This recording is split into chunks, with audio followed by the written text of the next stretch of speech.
Jeff Little here, Pro Staff for Wilderness Systems Kayaks. And when I'm not in a kayak, I'm in this boat right here. If there ever was a rat rod of a river boat, this is it. I'm going to take you step by step through how I set up this Cataraft with all the different accessories that make it a good fishing platform. For when I'm not in a kayak, usually when I want to take people with me on the river and I need a super stable platform. Usually that means when I'm taking my kids and I'm not putting them in their kayaks. We'll go ahead and start with the frame. This aluminum frame was one that was originally part of an Outdoor Creek Company Cataraft that you can actually set up. It's sort of modular.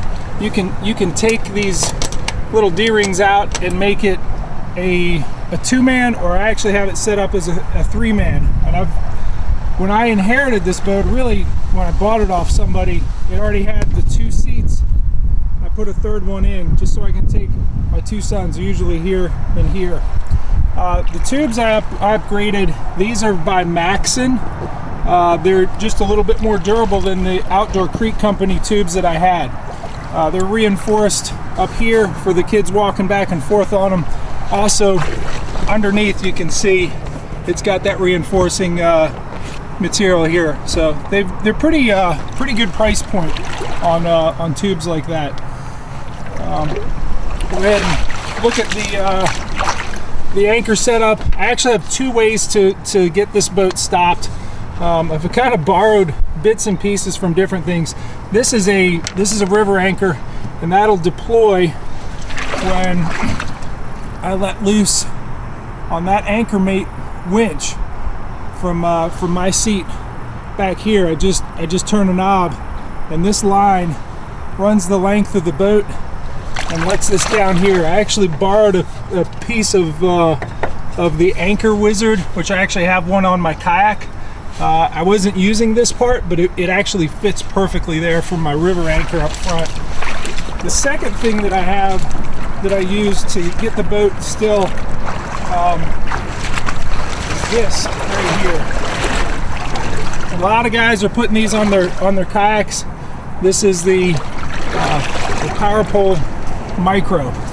Really neat way to get your boat stopped, and it's a good size for a craft like this. I got it hooked up to a little battery up front there, and all I do is I push down, and that digs into the mud. And then when the wind, and we have 25 mile per hour gusts later today on the forecast, when it starts pushing, it'll keep this boat pinned. And when I'm done, in combination with the anchor up there and this, I'm gonna stay, pretty much exactly where I need to be to get these boys to catch some fish. So I'll go ahead and bring it up for now. It's an 8-foot pole, so it pretty much goes where I need it to out here on the river. It's not a real deep river. The motor, I've gone a couple different routes, and I actually do have this is a little two-stroke that I got. It's been pretty good to me. I put this sort of, let's see what this is. This rock guard, the Troll Prop Saver and River Runner. That's been a very good investment here. I actually had a 4-stroke before that I didn't like as much, and I actually put the pitchfork out in front and did some other things to try and not go through as many shear pins and spend my time on the river, messing with this stuff instead of fishing. And somehow this River Runner plate here has just been more effective than anything I've used. I'm really surprised, and I'm pleased with it so far. So the other motor I have, and I don't have it on today because I don't need it, is a Torpedo 1003. And when I use it on some of the electric only reservoirs, I'll certainly take this one off and put that one on. It's got plenty of power for this boat. It's a big boat. It's very lightweight for how big it is. I do have a depth finder in there. I've got the battery in the Yak Attack cell block here, and then I got the Ram transducer arm, and that just kind of tucks in between the tube here and the netting I got, the flooring. We were actually using it to mark some waypoints for some winter holes that we found downstream, doing a little bit of homework for finding some good holes to fish this winter. Let's take a look at these oars. These are made by Sawyer. These are the shoal cut, very lightweight for what they are, reinforced. So I mean, I beat the snot out of them in some shallow water, but that shape does very nice compared to some of the other ones that are more linear along the length of it. This gets a real good bite on shallow water. What I've done to the oars themselves, I'm actually on the upstream side, I put weights, and there's actually lead in there, and that just makes it so when I need to push down on it and I row with it, it's just counterweighted. Some guys do these with to balance fishing rods. I do it with these oars just so I really don't have to push down on that long of an oar. It doesn't take a whole lot to return it to its power position. Now the flooring here is something I had custom made.